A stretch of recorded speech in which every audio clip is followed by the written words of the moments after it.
Halfway into decorating this cake, I decided I wanted to hit record, so that is just what I did. Obviously, I didn't care about the aesthetics of the background. I just wanted to capture this. So here we are. So just watch along as I finish decorating this two-tier 6 and 8 inch Sesame Street theme cake. Now, as you can see, I am just lining the cake up on top of the 8 inch. So the top tier is a 6 inch, and I know it looks a lot taller than that 8 inch, but I promise you, it was the same height. I believe it was just my angle.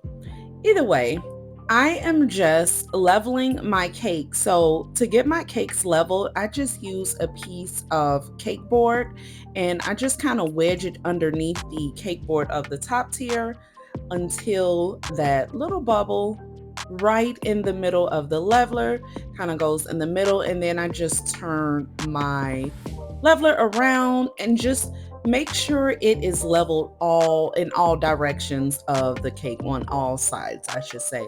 So that's all I'm doing now. I am just leveling, and again, this is very important because you do not want to lean in cake at all. Okay, so once it was leveled, I went on ahead and added my ribbon. And after that, I'm going to follow up with some decor. Now, the decor that I am going to add to the cake, instead of using edible glue, I am just going to use this steamer, this fabric steamer.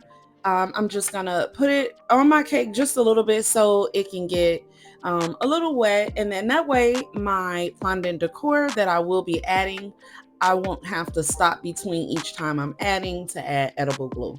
So that is what you see me using this fabric steamer for. Okay, so now I'm just adding Lucas's nameplate onto the cake. Now I did add a little bit of edible glue only because that was a larger piece, and of course we want that to adhere to the cake really well.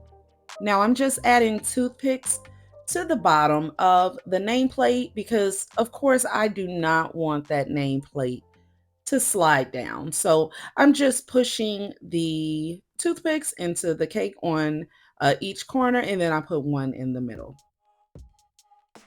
All right, so once I finished that, then I added the top part, which is a 1, 2, 3 little area. So I also added that. Now that I did not have to include any toothpicks because the nameplate is holding that up. But I did add a little bit of edible glue on the back just because it was a larger piece. Next, I am just adding all of these rainbow circles that I made, just starting off with the red, kind of going around to see how it'll look. So I'm just kind of staggering it. Some of them I did kind of cut a little piece of so I can add it under and on the side of the nameplate, as you can see. And then I'm just going around and adding each of the colors to the different sections so it could have that rainbow effect, so it can just flow within the next color. So that's all I am doing here. And then of course I want to add some circles to the top. So I did have to add the steamer to the top because those pieces weren't sticking.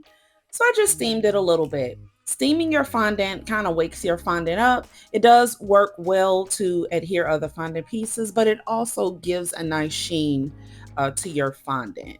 When you are finished, I always spray mine. So now I'm just adding my center dowel into my cake, and I'm just pressing my wooden dowel all the way down.